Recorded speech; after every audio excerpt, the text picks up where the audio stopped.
আমার বিয়ের পরের দিনকে থেকে ডিভোর্স দেওয়ার হুমকি দিচ্ছে, আমার ডিভোর্স দেওয়ার হুমকি দিচ্ছে। তা আমি এখন কি করব? আমি আসলে সজ্ঞানে বিয়ে করিনি, এখন আমার মাথায় ওর মাথা বিষ পড়ায় রেখেছে। তা তুই এই ছেলের বিয়ে করিস না, করলে তোর কখনো সংসার হবে না। ও কিন্তু বউ ব্যবসায়ী। আমার বাধ্যতামূলক তো এখন ভিডিও করতে হবে, আমার সংসার তো করা লাগবে। পুরো দুনিয়ার কাছে তো আমি খারাপ হয়েই গেছি ভাই, এখন স্বামীর কাছে তো আমার ভালো থাকা লাগবে, এই কারণে আমি ভিডিও করি। তাছাড়া আমার জোরপূর্বক ভিডিও করাই, আমার কোনো ইচ্ছা নেই ভিডিও করার। ভিডিও করে টাকাও আমার দিচ্ছে না, কোনো কিছুই আমার দিচ্ছে না। আমি 3 বেলা রান্না করে আমি 1 বেলা খাই। আমি যে ভিডিও করতে পারছি না, আমি ওই যে সাজিয়ে গুছিয়ে ওর মতন মিথ্যা কথা, ওই যে মিথ্যা কথা বলতে বলে, ওই যে টাকা দিয়েছে কয়েকদিন আগে ভিডিওতে, সে টাকা কিন্তু আমার দিইনি, শুধু ভিডিও পর্যন্তই, বুঝেছেন? তাছাড়া বাস্তব লাইফে আসলে টাকাগুলো দেয় না, ওগুলো দেখায় আবার নিয়ে নেয় টাকা। ওই যে গাড়ি কিনে দাও, 6 লাখ টাকা দিয়ে একটা গাড়ি চাচ্ছে R15 সাদা কালারের। আমি বিয়ের একদিন আগে ওই যে সাদিয়ার যে ভিডিও না, ওইটা আমার সামনে আসছিল। পরে আমার বান্ধবী আর খালাতো বোন ফোন দিয়ে বলছিল আমার খালাতো বোনের মানে হাজবেন্ড ও ওসি। এ কথা আমি জানি না, ওরা শুনতে পারলে আমার কি করবে, তারপরেও বলে ফেললাম। তো তখন বলছিল দেখ আমার তো হাজবেন্ড আছে, আমার বড় চাকরি করে, মান সম্মানের ভয় আছে, তা তুই এই ছেলের বিয়ে করিস না, করলে তোর কখনো সংসার হবে না। ও কিন্তু বউ ব্যবসায়ী। তা আমি আসলে ও কি মেয়ে আমার খাওয়াইলো, বুঝেছেন? খাওয়ার পরে আমি উন্মাদ পাগল হয়ে গেলাম। ও আমার বিয়ের দিন মানে আমাদের তো রাত্রে বিয়ে হইলো, সন্ধ্যার দিকে নিয়ে অর্ধেক রাস্তা পর্যন্ত নিয়ে ওই যে একটা আছে না আপনার, ওই যে ফ্লাইওভার, জসিমউদ্দিন ফ্লাইওভার, অর্ধেক রাস্তা নিয়ে আবার গালাগালি দিয়ে আমার অটোয় উঠাই দিল, দিয়ে আবার হাত ধরে টেনে নিয়ে গেছিল, নিয়ে যেয়ে তারপর ওর মা বাপ সবার ডেকে নিয়ে এসে তারপরে বিয়ে করছিল। আমি আসলে সজ্ঞানে বিয়ে করিনি, এখন আমার মাথায় ওর মাথা বিষ পড়ায় রেখেছে।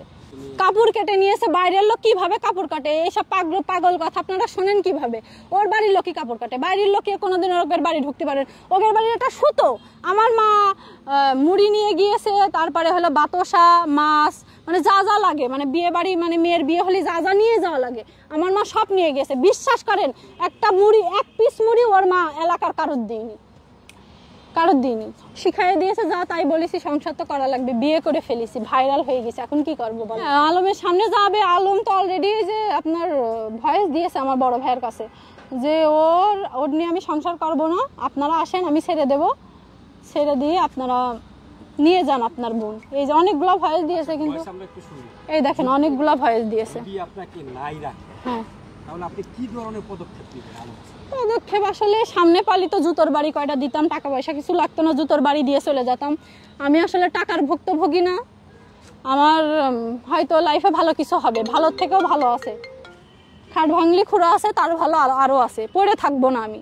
জুতোর বাড়ি দিয়ে শেষ হয় না, কি করব ভাই বলেন? ও তো মুখ বায়ান, ও এই পরিপ্রেক্ষিতে পিছনে যে আপনারা যখন ওর সাথে আবার কথা বলবেন, ও এমন ভাবে কথা বলবে আপনাদের বিশ্বাস করাই লাগবে। ওই আপনার শোনেন, এবার কথা বলার সময় আমার কথা আমি জানি কেউই বিশ্বাস করবে না, তারপরও আমার যতটুকু বলার, আমার ও ছেড়ে দেওয়ার কথা বলেছে, তাই আমি এই কথাগুলো বলছি। আমিও ছাড়বো না, আমি সংসার করতে আসিছি, সংসার করবো ইনশাল্লাহ। যতটুকু পর্যন্ত দৌড়াতে হয় আমি দৌড়াবো, তাও আমি সংসার করি। কিভাবে পটাবে আসলে একটা মেয়ে যা যা চায় আর কি, ড্রেস, রেস্টুরেন্টে ভালো ভালো 5 স্টারে নিয়ে যাওয়া, আর এখন বিয়ের পরে আপনার হলো ওই যে 120 টাকার পিৎজা খাওয়াই, কিন্তু ভিডিও করে 10টা 50টা ভিডিও করে নিয়ে চলে যায়, বুঝেছেন? না না, লোভে পড়ে না, আমি আসলে আমার তো এক্স ছিল, তো আমি চাইলাম যে ওর একটা বাচ্চা আছে, ও আমার বলছিল একটা বাচ্চা কাচ্চা নেবে, সংসার করবে, নেশা করে না, এই লোভে আমি ওর কাছে আসছিলাম। নামাজ কালাম পারে, ওর সাথে যতদিন আমি কথা বলেছি, রাত 3টা 4টা পর্যন্ত, বিয়ের আগে 2 মাস মতন কথা বলেছি, তখনও এই ফোনটা রাখো, নামাজ করে কল দিচ্ছি, কিন্তু ওর কখনই কিন্তু কেউ মানে ও নামাজ পড়ে না। বিয়ের পরে ওই একক, তো আমিও নামাজ পড়ছি, কিন্তু ও নামাজ পড়ে না।